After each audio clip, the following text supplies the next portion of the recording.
hospitality taught me, and that's just one example of many that I could share, but that just taught me that just hospitality, you just learn to get things done. No excuses.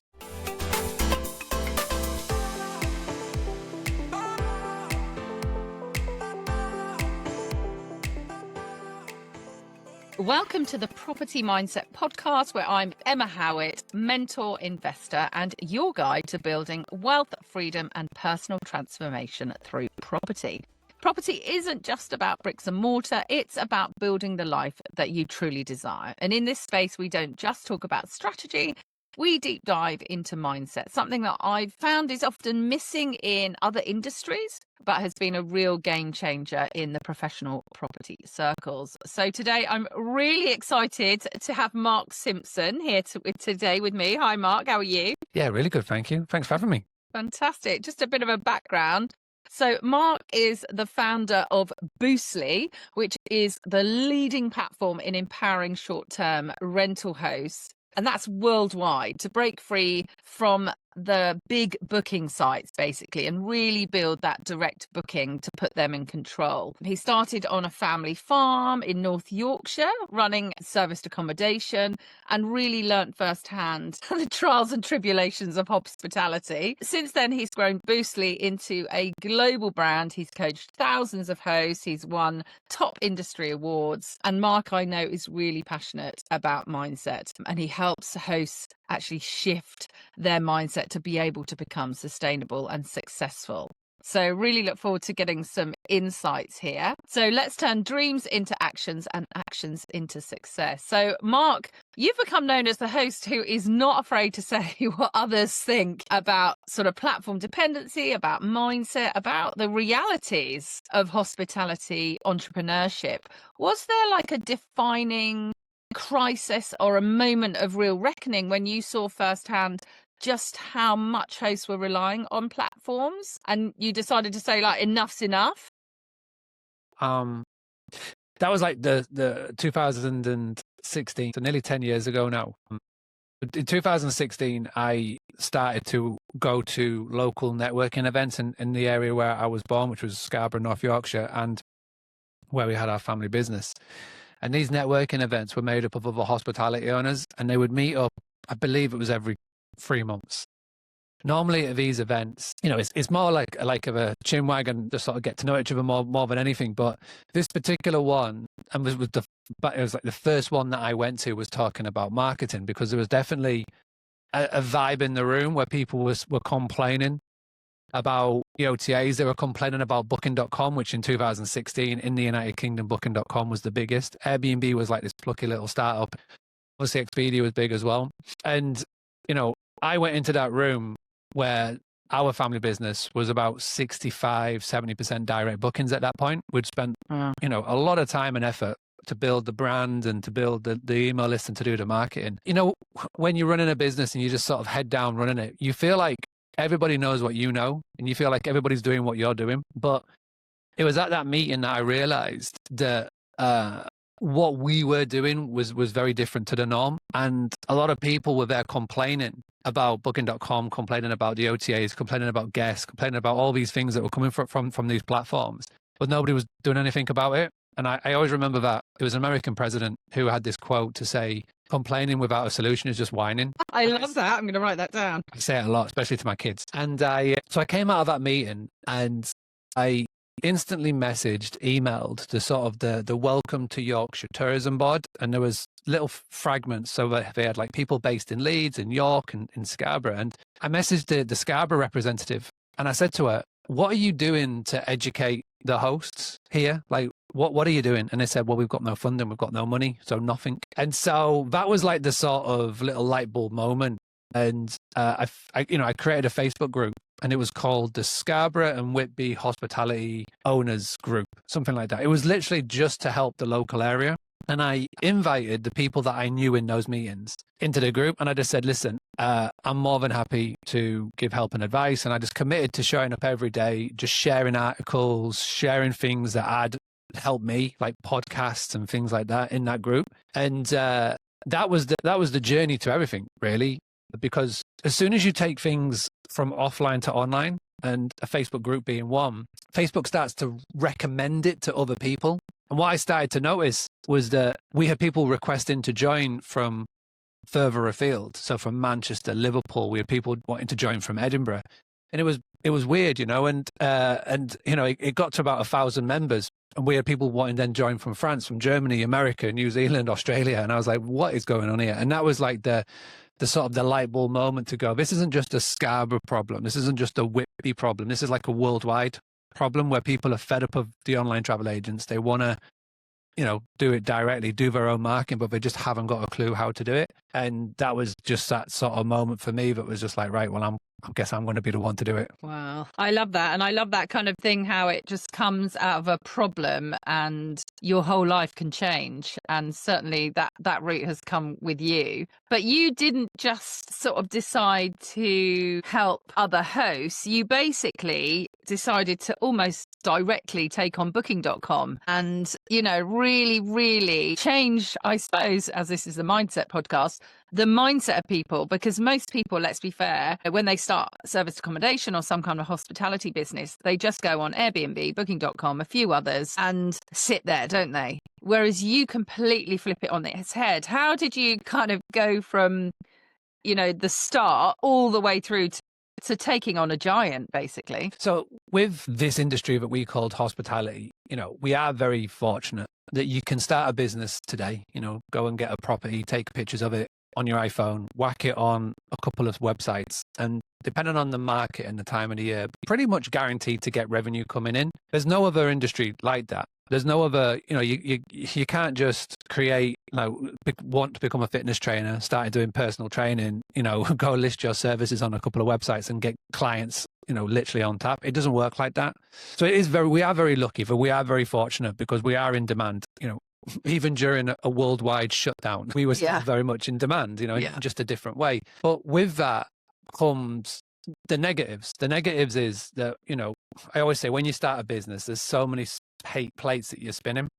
If that one plate that you can just be, listen, that's taken care of, that's always going to be spinning, that's the marketing, that's the sales, and Airbnb, booking.com, I've got that, Expedia, I've got that, then that's sound. But the problem is when that plate stops spinning, and that plate can stop spinning for a number of reasons, right? And everybody's been there. You'll have been there. Everybody will have been there in some way, shape or form. And that plate could stop spinning because you just simply drop off the first page of Airbnb. You know, it could be that you get a couple of bad reviews and people can't find you. It could be that you lose your superhouse badge. It could be a bit more sinister where your listing gets suspended or cancelled or deleted. And, you know, that's when the problem occurs. And I feel like the turning point for a lot of people, and the reason why I've really gone down this mission to help, is that over the last 5 years, I have noticed that the plate has stopped spinning for so many people, and even really good hosts that don't deserve for it to stop spinning. And it could be just for a number of things. Somebody came to me last week and they were in America and they said that their account was being suspended under investigation. And I said, what was up? And I said that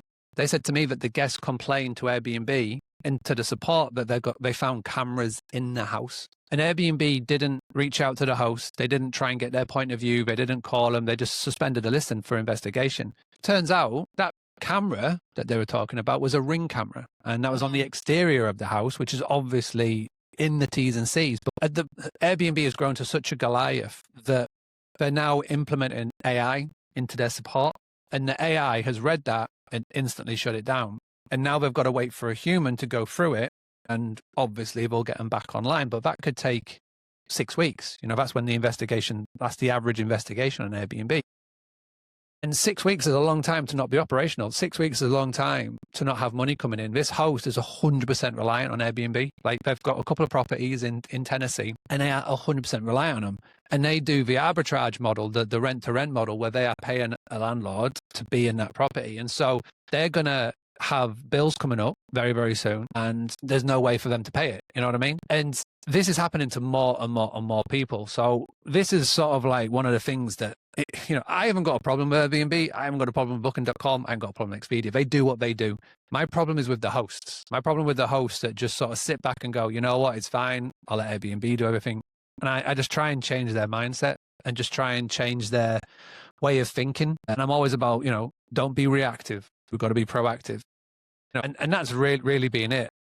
You know, thankfully, our bookings have been on the rise for a long time. We're sort of at this like tipping point at the present moment in time. But it's more important now, more than ever, that everybody who has a business in hospitality in some way, shape, or form is trying to get to at least 65% direct bookings.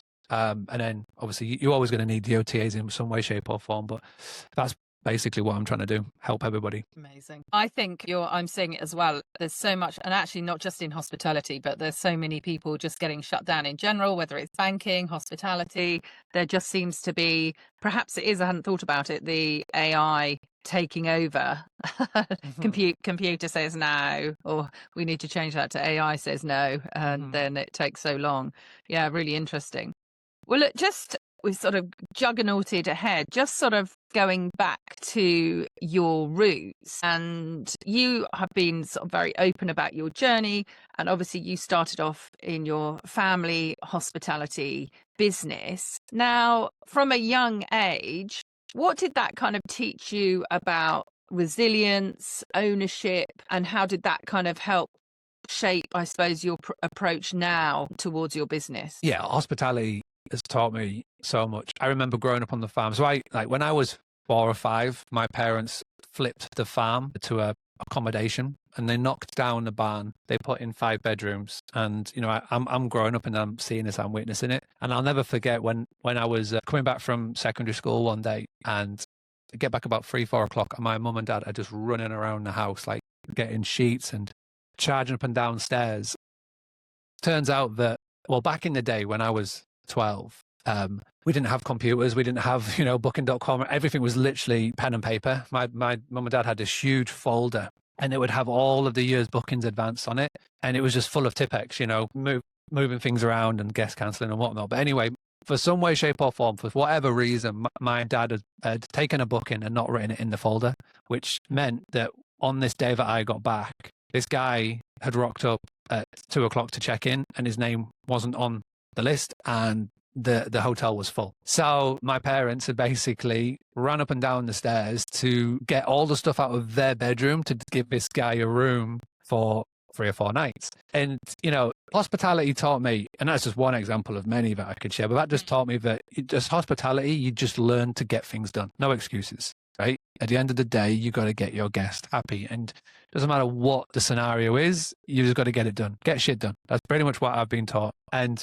that has definitely guided me through coming back into the family business in 2011 after a little stint in London and traveling around America, coaching soccer. I came back, and that sort of thing of you just get it done has definitely been implemented and like branded into me. And then now, obviously, since 2017, I class Boostly as properly getting going.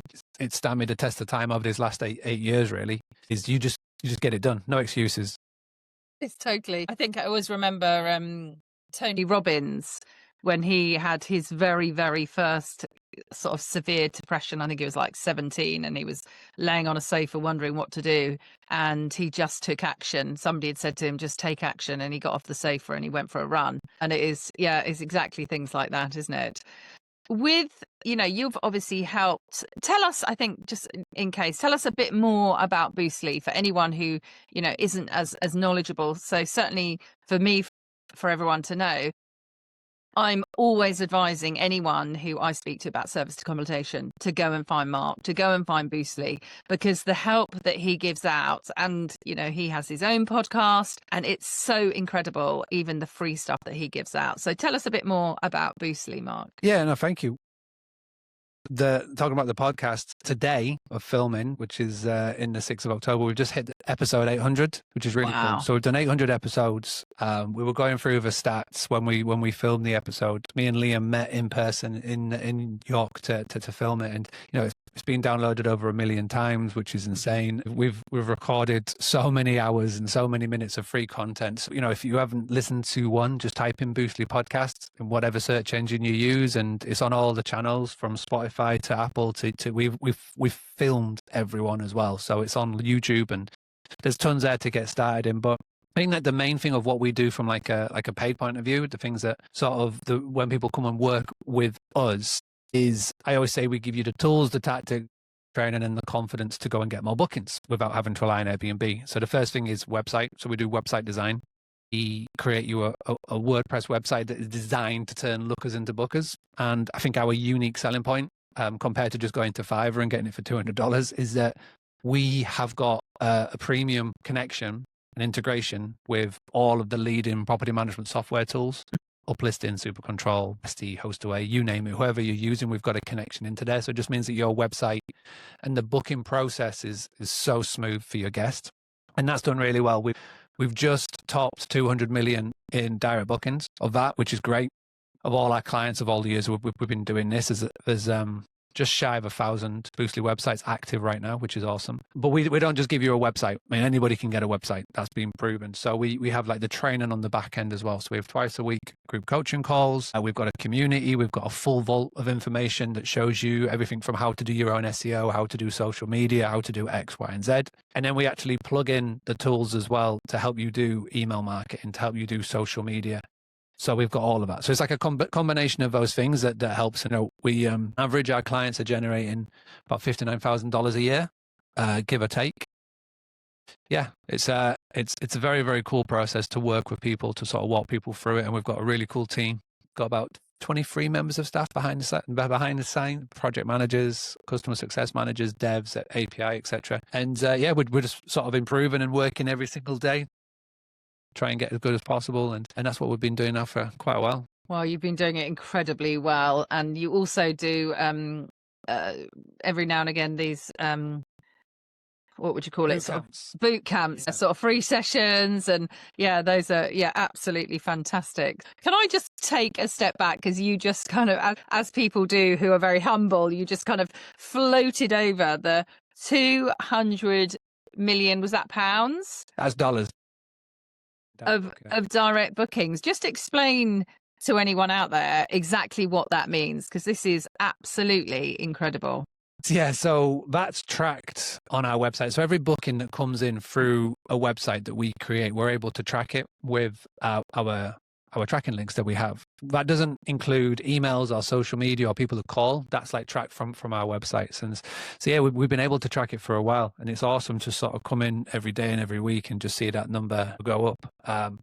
It's been a ride. I would love to know what it would be with the non-tracked as well. There's things we can't track, like emails we can't track, calls we can't track. So it'd be awesome to see what that is. And it's like, and again, it's not just the UK. Like the big misconception with a lot of people is that we're just UK. We actually have 70% of our members and our customers are based in the US and Canada. So it's a worldwide, like I say, it's a worldwide brand now, which is awesome to see. Oh, absolutely incredible. So obviously you have coached thousands of people. You've seen whole walks of life. And I should think it's really interesting as well. I've worked in America, I've worked in Asia, and certainly there's some differences in the way people think as well. But what is the sort of most surprising mindset shifts that have really helped people, unlock their success in their business? I think like when I talk about success, it's like, when do people like come and do like direct bookings? That's like for me. And I feel like when people come to us, it's when they've felt the pain.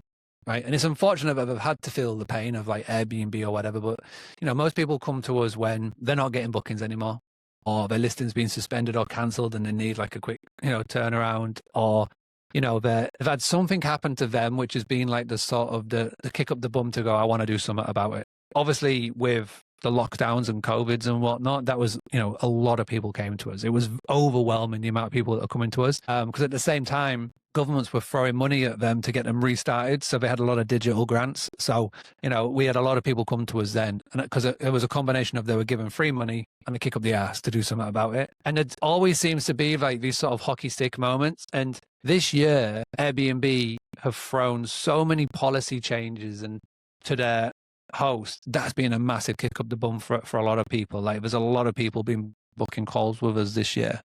And it's not that we've been doing anything different. It's not that we've launched anything new. It's not that we've like spent tons of money on advertising. It's just literally being the right place, right time. I feel like, I say that mindset shift for a lot of people happens when something bad happens to them, which is, it's not the nicest scenario, but, if that's what is needed for them, for their plate to stop spinning, using that analogy again, then, so be it. Those people, obviously pain is a really strong motivator. But you're also going to have people in there that are going to have a lot of kind of imposter syndrome. This is never going to work for me. How have you kind of overcome that? I mean, obviously you're very fortunate now. You've got so much proof, but along the way, how's that worked with you to help people get over that imposter syndrome? Yeah, the thing that anybody ever does when they start working with somebody new, whether it is a course or whether it is a done for you, it's always the will this work for me? You're right. And I've always made sure that it's not always the case that when you're speaking to somebody that you have to convince them it's like their partner, their business partner. And to sort of give them that proof that this will work for you, we've put in this money back guarantee since day one. I've always had it. That I know that what we can do for you will help you. I know that you'll be in a better position in a year's time from today. If not, I'll give you all your money back. And we've done that since day one. And obviously now, because we've been here for nearly 10 years, we've got that proof. We've got the numbers that I can throw out. We've got everything that we can track and we can show people that it's, when I first started 10 years ago, it was so hard, because I was like this young kid saying all these things and nobody believed me.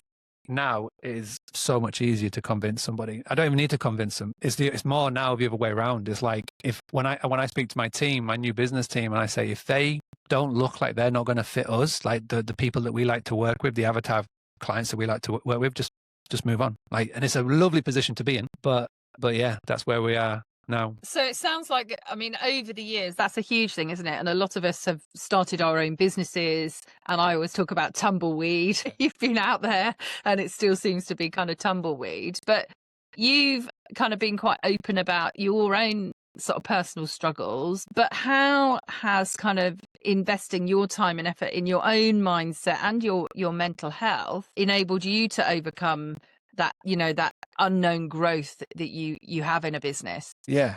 No. So I've, as I say, invested a lot of time, money and effort into the, because when you're at school, or even like when you come out of school and you're sort of looking about running a business, it doesn't matter how much you read and stuff, unless you live in it, people don't really, especially like to the stage that I got. So I got to 40 and I feel like I had my sort of like mini sort of, what am I doing with my life sort of thing now? Because Boostly was doing all right, but it got to 40 and I was just like, well, where's the money? There's money that you are promised when you do well in business personally, and it just wasn't there. And I was just like, so I got into my head that to get that money, I needed to sell. I needed to find an exit for Boostly. So then we would have this thing called money. And so everything then from what I was doing, the people that I brought in, everything around me was geared up to that. But again, no one ever tells you about exiting a business. No one really shows you. And again, it doesn't matter how much you read or listen to, unless you're in it, you don't really know. And so it was at that point where so much was going on. It is one of the hardest things to sort of exit a business. And we had all the things in place, offers on the table, yada, yada. And I truly sort of took my eye off every single aspect of running a business. And I was sort of listening to some of the wrong advice, and it almost cost everything, But the things that really helped me stay grounded and sort of stay calm and all of that was, investing in somebody to speak to. I wouldn't even call him like a shrink, etc. It was just somebody to speak to every Wednesday, which was really good. Somebody was local based, but we did it on Zoom, and that really helped just to talk it out. Made sure that I got help and guidance where I needed it, and I came through the other end, and I didn't go through with it. Managed to get Boostly back on track, and that was massive. But yeah, I feel like headset wise and mindset wise, just talking it out, writing it down, got me through times that could have got a little bit shaky, so to speak, and now luckily we've come back and we're stronger than ever, which is nice. The business is all on track, and I'm back in charge. I feel like the main thing for me was I was trying to sort of remove myself from the business because I thought that was the best way to get it acquired and whatnot, but it definitely wasn't the case.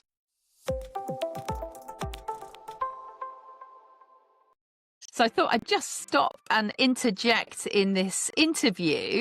If you're ready to take your property journey to the next level, check out my Property Success Mindset Formula. It's a course on Udemy, and inside you'll discover actionable strategies and exercises designed to shift your thinking. It boosts your confidence and helps you navigate your property challenges with clarity.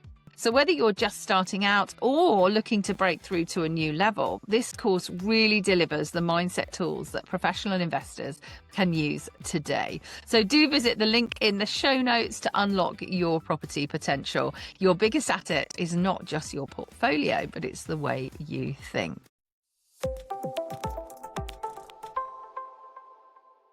So now back in and everything's going well. But I think my advice there, and sort of the thing that I learned, is definitely don't keep it all bottled in. Find someone like you can speak to. There's loads of websites now where you can get like help and stuff and like to chat to and stuff. But I just find it was really helpful last year, 2024, to have that. So rather than kind of, I suppose it's keeping it all bottled up, isn't it? Sometimes sharing, even I find, even just verbalizing something, suddenly kind of, it's almost like, you know, one of those marbles that kind of come down and then you try and get in the holes in the bottom. That's how it feels for me when I verbalize it. It almost kind of, you know, falls into place. Yeah, different people do have different things. Some people can write it out. I can't. I find that I'm best when I'm talking it out. I used to, back in a long time ago, I would like go for walks and just sort of talk, which was a bit weird. I was just like, I'm literally look like. Did you have a dog with you? No, I didn't even have a dog with me, just like literally walking just to talk it out. Whether I was in my head or say it verbally, which is a bit mad. But what I found now is, like I say, it does work best when you talk it out. One thing that I've started doing recently is if I've got a lot on my brain, I've got an app on my phone what's called Just Record. It's basically voice notes, voice memos. And the cool thing about this app on Just Record is that you can basically just brain dump into it and it instantly turns it into a transcript.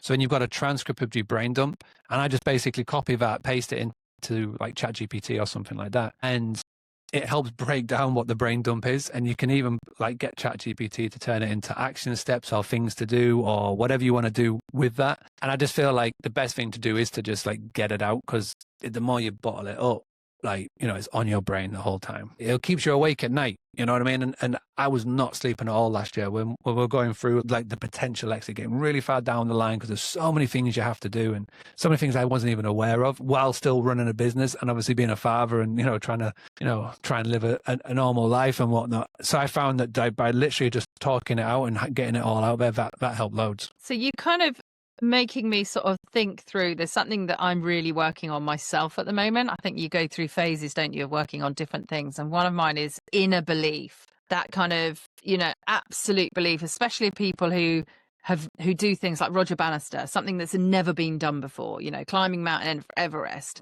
And everyone's journey has never been done before. As other people might have done it, but your personal journey has never been done before. So and it sounds like with that journey of your business, of life, you've had to have had a dogged determination, but equally had this inner belief. Is there something that you can sort of pinpoint that to? Is it kind of like the way you were brought up, or is it just like that you get angry and it's like, I'm going to keep going? What is it that helps you? Is it your why? What is it that helps you always just think it's got to work. It's got to work. Comes back to 12 years old and seeing my parents just, you know, rip out their bedroom to make room for a guest for 3 nights. You just get things done.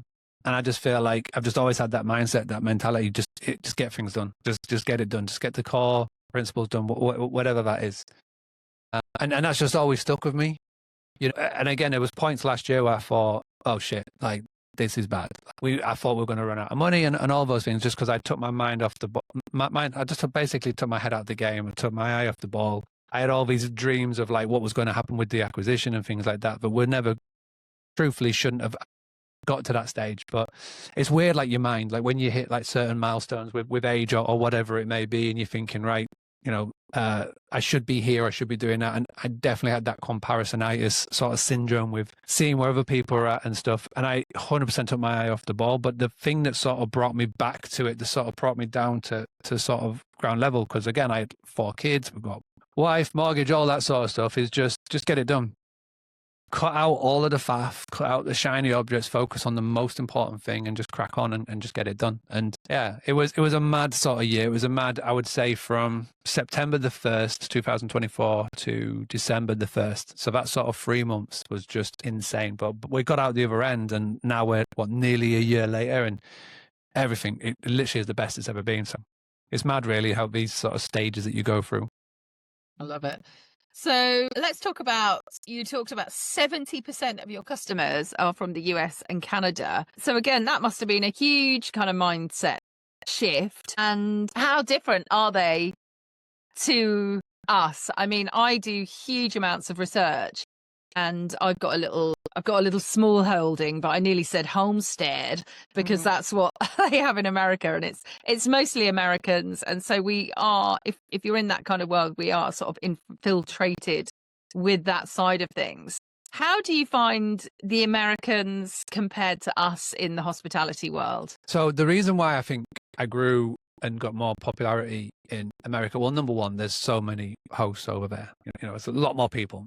Number one. Number two, when the Clubhouse app was very popular back in, I think it was 2021, 2022, I was on that quite a lot, and I just seemed to be gravitating towards these Airbnb rooms. And, you know, I had this accent and I knew what I was talking about, and I was just put up on the stage, and, you know, more often than not, I'd be put in front of a lot of American owners, American hosts. And since then, obviously, I released a book and I got invited to speak at these events over there, and it's just sort of taken off. The thing that I've definitely learned over the years is how much slang words that I use, how much northern words that I use, that when you say it in America, they look at you and they're just like, what is he talking about? So I've definitely learned to sort of filter down on them as much as I can. So try and make sure that the words that I use are applicable to everybody all over the world, and you're not saying Yorkshire slang words, that's for sure. But the main thing is that what I've noticed, and context is I used to live in America as well from 2002 to 2009. I was pretty much there for 6 or 7 months out of the year, every year, just coaching soccer, sorry. I got to know them a lot. And I feel like with America, the best way to describe it, how it compares to England, is you'll have a guy who's looking up a hill and there's a house on the hill, and the guy's got an amazing house and he's got like amazing car and it just looks like he's got an amazing life. And the guy in the bottom of the hill, in America, they go, I want to be that guy. In the UK, they go, I want to get that guy. That's the mindset that I have definitely noticed 100% over there. In America, they are much more likely to invest in their business, invest in themselves. Over here in the UK and Ireland, they look at everything as a cost. So it's like, oh, I'm not going to do that because it's a cost. In America, they go, that's an investment into me, my life, my business. And that's not, that's not like there's definitely some pros and cons to the UK, and like in America, like they don't really get our sense of humor. I could never live there full time because they have not got the same sense of humor as us. And obviously as well, I'd miss a good bacon sandwich. They do not do good bacon in America. But yeah, from like a business point of view, it's night and day. Whenever I go and speak at an event in America and I come back to England, I am so amped up. Like I am literally feel like I could just take on the world. And as soon as I land at Manchester Airport, by the time I get back to where I live, I'm like, all that enthusiasm has been sucked out of me. Yeah, you've walked off and the weather's hit you, and then the taxi driver's been moaning at you. Yeah, all of that. But I mean, like I say, I would never move or change a thing. Like I love being in the UK. It's home. You know, our family's very close and all of that good stuff. But yeah, the comparison in the mindset and just the way they do things in America is night and day to us Brits. Do you think that makes business or your type of business easier out there? Do you find it flows easier? You talked about, Yeah, 100%. I mean, like, so there's a reason why 70% of our customer base is the US and Canada, is that they get it. You know what I mean? I mean, that's not to say the people that we work with in the UK don't get it. It's just we have more people who get it over there.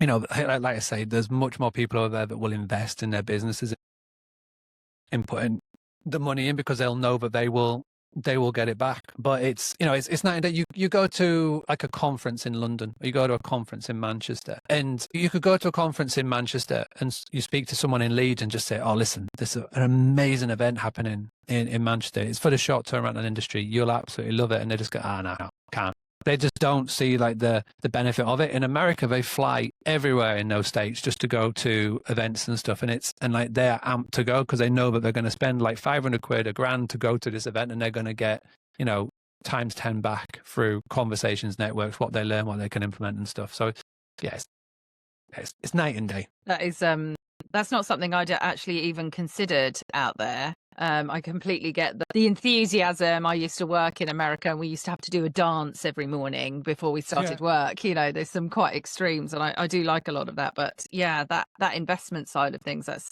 really interesting. So let's just talk a little bit more because, I mean, I've known you for years, obviously Clubhouse, all of those things. Boostly, I think is just amazing. Your books and partly your book writing and a few others really inspired me to write my book, and you have co-written something in my book as well, so that's amazing. So tell me, are you a natural writer? How did your books come about? Because I know you've also used them for marketing as well, and I've just seen you do everything what looks from the outside as doing it really well and doing it right. Thank you. Have I always been a writer? Absolutely not. My spelling and grammar is shocking. I went on a book writing course actually back in 2021, which was all done virtually, which really helped me get the structure. But I had an idea what I wanted the book to be. I wanted like the Book Diet Playbook to be like Tools of Titan, which is one of my favorite ever business books by Ferriss, where he took all of his podcast interviews, put it into a book, and he was like, listen, don't read this from page 1 to page 300, go find the chapter that will relate to you. And that's what the playbook was all about. I knew this idea was like 101 marketing tips to help direct bookings. The skeleton together, so to speak, filled it all out. And then I worked with an amazing storyteller called Neely Khan, based out of the UK. She helped like actually make this messed up make sense. And that was huge. Truly the reason why I did the book is I really like marketing. I really like having Boostly visible in many places as possible. And Amazon, it was just that one place where I wasn't visible. When you get a book and it goes on Amazon, it just opens the door. The things that I've noticed on the back of it is when you publish a book or bring a book out, everyone wants to speak to you. So you go on all these podcasts, you go speak at events, which is really cool. 4 years later, 3-4 years later, it's just a business card. It's literally all it is. It's just a 222 page business card. Literally is out there to the world. I still have people messaging me to this day on Instagram telling me they're reading the book, which is awesome. I love it. And it probably cost, I don't know, let's just say £10,000 put together in total, everything including like marketing, the ad, but what it has brought back is tenfold, way more. It's sold so many copies, it's opened so many doors. I couldn't put an even return on investment back on it. It's so huge. Like, it was one of those hockey sort of stick moments. If you're talking about the growth of Boostly, that has definitely been one, bringing this book out. And even now this month, there's a group of people in America. It's called the STR Book Club, and this month the book is the Book Diet Playbook, which is insane. I'm going to do a session with them in a couple of weeks' time, which is amazing, right? The thing that I put down and words that I wrote in 2021 when I had COVID, words that I started to put down and has now turned into a book that has like had massive impact. Wow, that's really, really incredible. So moving on to sort of just practical elements for advice for people. So let's say somebody is literally just starting out. What is your advice as far as, booking.com and just those first steps to getting those direct bookings in? Where should they start? Okay, so the first thing you need to do, obviously, and you will have done this, you do need to get a presence and a listing on all of these sites, because they spend billions getting first page of Google. They spend billions to getting in front of the eyeballs of your guests. You cannot compete with that. But the first thing that you need to do once you've got set up with there is you need to take advantage of the fact that you are on all these sites. So one of the things that I call it the billboard effect. So you got to brand your business on your Airbnb listing. It's so easy to do in the pictures, in the description, in your profile. You've got to get across the name of your property, the name of your business, and make sure that people are aware that they can find you off platform without directly saying, here's my website address. There's loads of ways and means to go into it. It'll take a whole podcast just to talk about it. But I mean, if you go to the Boostly podcast, we have spoken about it on many, many episodes. Yeah. That's the first thing. Obviously, you got to treat Google like your homepage. So make sure you've got a Google business listing. Make sure you got a website. Make sure that, as many places as possible they can find you with your social medias, etc. And then, once you have a website, make sure that it is built to turn lookers into bookers. The industry average for conversion rates is 0.2%, which is crazy. The highest is like 0.4. So basically that is for every 1,000 people that land on your site, just 2 to 4 people are booking. Our websites convert at 2.4%, so it's like 5 times better than the industry average. The reason being is most websites are set up incorrectly. And that's not because people don't know what they're doing. They just don't know what they're doing. They either rely on a free website from the PMS, or they go and spend $100 on Fiverr and think this chap in India or Pakistan can do it for them. They can't, right? And it's just, this is why we started doing what we're doing. And that's why it works. You know, the stat is crazy. 65% of all direct bookings come on the back of an OTA search. So you've all got your OTA listings. Great. Take advantage of the fact that they spend so much money. But once they land on your listing, you've got to be doing everything in your power to know that they can find you on a Google search, etc., to find your website or social media. And that's, I think that's the first simple steps before you even start tackling the other 101 of them that are in this book. Fantastic. And you spoke right from the beginning, which is kind of hilarious for some of us, especially when we've all got kids who kind of think that we were born in the caveman times. How for you've literally gone from huge folders of paper and Tipex, and some people won't even know what Tipex is, through to, you've already mentioned ChatGPT. I love Perplexity. How have you seen this kind of technology change, one, what we can do, how we can do it? How have you seen those changes affect you and your business and the hospitality industry?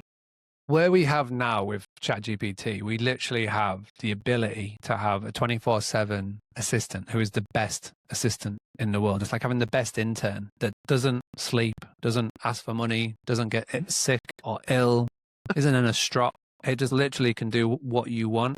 And right now, there is literally no excuse to not be able to do this, because, you know, you can ask it any question and it will give you some of the best answers in the world. And now, you mentioned Perplexity, they've just released Comet, which is their browser. And it's got an AI assistant built into it that will do the work. Like, it's madness that people aren't doing it, and it's free. That's the thing that a lot of people don't realize. This tool is free. And the way that it has helped me personally, I mean, I use ChatGPT pretty much every single day, several times a day. Helps me with so many elements and aspects of Boostly and business and in life as well. You know, it's awesome for that. All of our staff use it, and it has really helped the business in terms of customer support. Because a lot of our staff are based out of the Philippines and Pakistan, so it's really helped with communication, getting things done.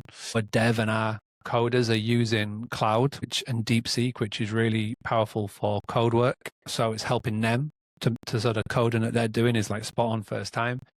And for coaching as well, it's massive, because I'm able to show people what I am doing and they are now doing it, which is great. And, you know, a lot of people are just amazed at what you can do with this. It's a case of you don't know what you don't know. And I've still said this, the boot camp that you mentioned, this last week we did it, 3 days, and it was all on AI. It was just me showing what I've been doing. And the amount of people who are just now taking action is huge, and the wins that they're having is huge. And I still say that if you're a host, a business owner that is tapping into this and taking advantage of this, you're ahead of probably 95% of your town or your city where you operate out of, because there's so many people that are just sort of burying their head in the sand with it, or they're doing it, but they're doing it all wrong. They're using it to create like funny little images, which isn't going to do anything. You know what I mean?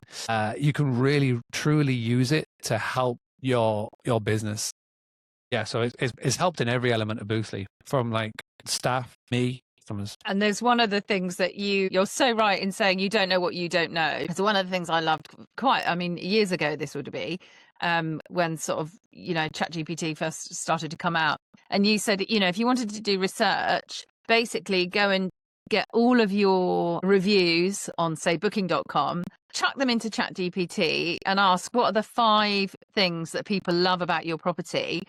And then overlay that on one of your pictures. And I was just like, that is so clever. I mean, I know, you know, we have a lot of support, but you still have to think about these things and take it through. And I was just like, wow, that is just amazing to do something so obvious, but that can make all the difference. Do you find that you still get most of it through ChatGPT, or is it through think tanks with your team? How do you get these kind of ideas coming through? So a lot of the times it's things that I've seen outside of our niche in our industry, and I'll bring into. I do like watch a lot of things and listen to a lot of things. And if I see something that just makes sense in another industry, I'll bring it into ours. And this is the cool thing now about where we are on the internet, is that there is so much advice out there. You got to choose how you spend your time. Like, I made a decision in 2016. I was going to stop watching Netflix. I was going to stop watching all of these TV shows. I mean, I used to be an absolute just slut for them. I used to watch everything. Yeah, any TV show, Lost, Breaking Bad, you name it. Me and my wife would watch it all the time. But I just made a decision in 2016. If I was going to run a business, I had to cut something on the head. And it was watching the TV shows that just I cut out. I haven't watched a single episode of Game of Thrones, haven't got any interest in it. And it's the same for everything. And when I am on the YouTube, I am watching a podcast or like an educational thing that I can then put into like practice for Boostly. You know, I do have my time now when I just want to switch off. I will just like open up, I don't know, Instagram or something, and I will have that little splurge. I have that like the account on YouTube that is just like the switch off one. But for the most of the time, when I'm not working and I get a chance to watch something on YouTube, I will be watching something that I can then put into practice here, and I'll go and test it. And then if it works, I'll then share it with the world and tell them what they can do as well. So that's where the sort of the thought process is. I have taken a lot of what I've seen from other industries and brought into ours. Actually, that is something that I haven't thought of for a long time. So I used to work for L'Oreal, the cosmetic company, and we used to go and spend a lot of time in grocery stores. I mean, you wouldn't believe that, but there were so many times when you walk around, and grocery stores are really creative in what they do. And even their offers, their sales, everything about it. We looked at that a lot. So yeah, I'm going to remember that. When you talk about copy, like we talk about writing things down, I get a lot of my sort of email headlines from, you know, when you're in a supermarket and you need a checkout and you see those gossipy magazines, so it's like those outlandish ones, you look at them and you can get ideas, because if it grabs your attention, it's grabbing your attention for a reason.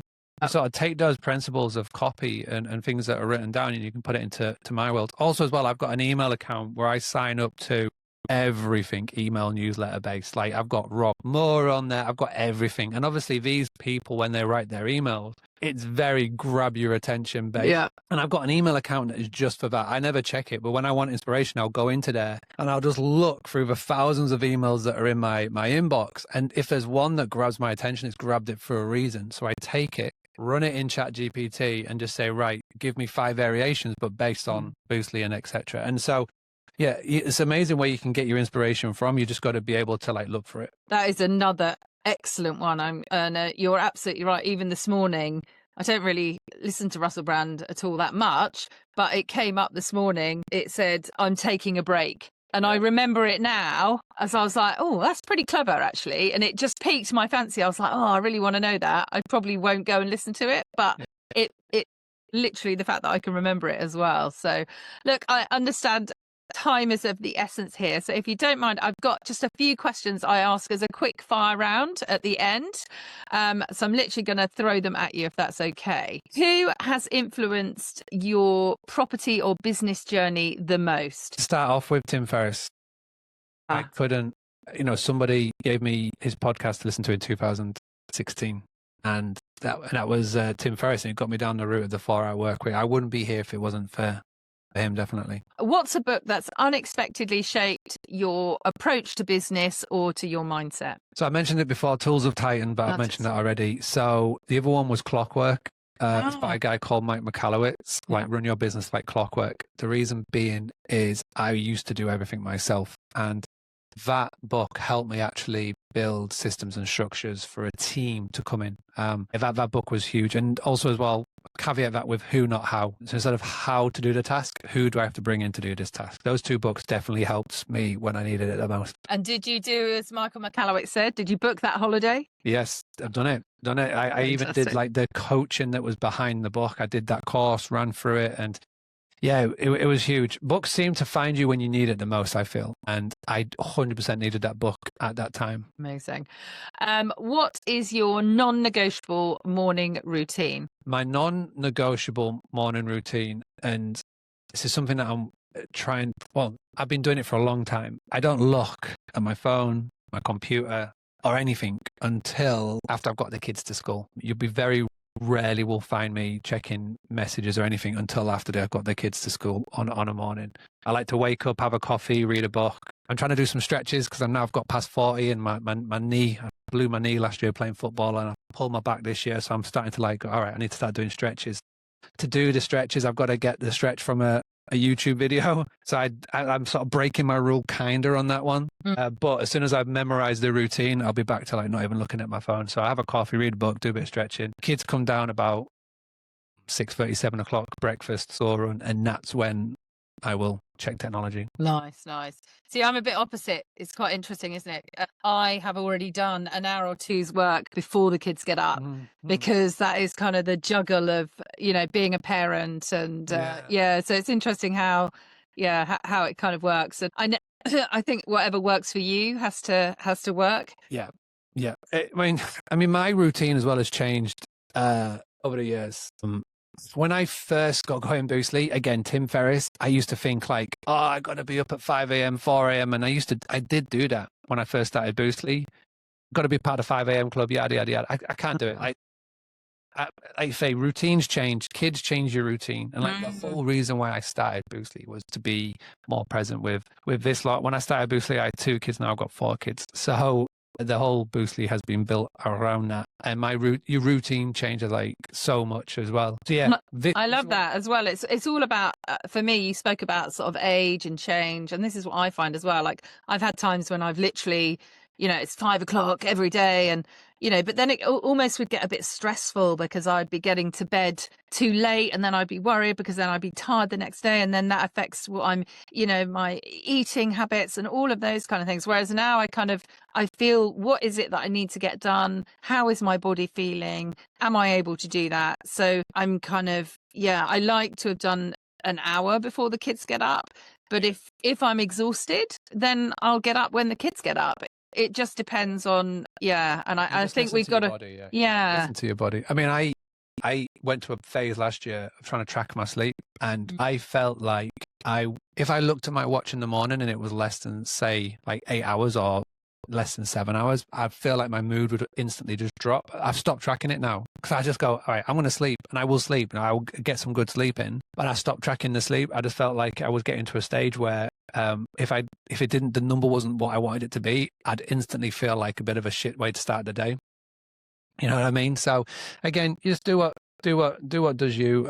For me, if I can have a coffee in the morning and I can read some of my book before the kids wake up, bonus. I get a bit of stretching as well now. I've got to start doing these 2 to 3 minute just like stretches in the morning, just because you're getting older now. I'm 50, so I'm having to be very aware of that. Last question. Describe your mindset in one word this year and why. This year, one word? Yeah, if possible. I'll give you a few more if you want. Mindset this year. Focused, I would say. Yeah, focused is like the word. Just cut out the shiny objects. I've just done it this week. Like, cut out the shiny objects, the subscriptions that you don't need, and just focus. Stephen Bartlett said this a few weeks ago. Focus on winning and not trying to be right. And that really hit me when he said that. He was on a conference with Colin and Samir out in New York. And the meaning behind it is, don't try and just keep doing something just so you can prove to say that you were right. Just focus on the winning part. That does mean sometimes that you just got to eat a bit of humble pie and stop doing something just for the sake of you can say that you were right. And that really hit home. And so that's what I've sort of been focused on this year, is that. That is really powerful, actually. Yeah. Yeah. It is. I don't know where he got it from. I don't know if he coined it or if he's got it from somewhere, but like I say, you just you're listening to something that just catches you. Yeah. And also, this whole thing of, you're not failing until you give up. But I think also sometimes you have to be aware that if you're banging your head against a wall, you need to stop. And I certainly, one of a couple of my earlier businesses, I mean, I won big awards, but it just wasn't making any money. Needed to stop, but I kept going and going because it's like, don't give up. So I think, I like that a lot. Yeah. No, massively. Lovely. Brilliant. Well, thank you so much, Mark. And where can people come? I'll obviously put some stuff in the show notes for you. Where can people find you? I mean, you're all over, but is there anywhere specific you'd like them to come and find you? The best spot would be Instagram, actually. If people want to find us on there, it's BOOSTLY UK, Boostly UK on Instagram. Come in and say there. Amazing. Well, thank you so much, Mark. And we look forward to everyone going and finding you and helping them grow their direct bookings. Thank you very much. What a fantastic conversation with Mark, all about how your mindset can really change the income of your business. So literally changing from having whole reliance on OTAs such as Booking.com and Airbnb to changing that to 65% being direct bookings, so a much bigger proportion of profits into your pocket. So do remember, property success isn't just about what you do. It really is about what you think. And when you combine a strong strategy with an unstoppable mindset, there's no limit to what you can achieve. So please do reflect on today's episode and consider what's the one action that you can take from this week to move you closer to your property goals. So if you enjoyed today's conversation, I was thinking that you might want to think about what's holding you back. So do go and listen to episode 32. It's called The Mindset Shift: Breaking Free from Property Myths That Limit You. And in that episode, I break down the common myths and limiting beliefs that stop people from getting started or scaling up in property. And you'll hear real examples, practical mindset shifts, and strategies to help you turn fear or doubt into confident action. So if you're ready to ditch excuses, unlock your next level, then that episode 32, is for you. So, of course, if you know anyone struggling on their property journey, please share this episode. It could be the game changer that they need. And remember that in life, the more people that we help, actually, the greater our own wealth in every sense of the word. And growing this community means growing the potential we all have to succeed together. So do remember, your mindset is your greatest property. Keep building it.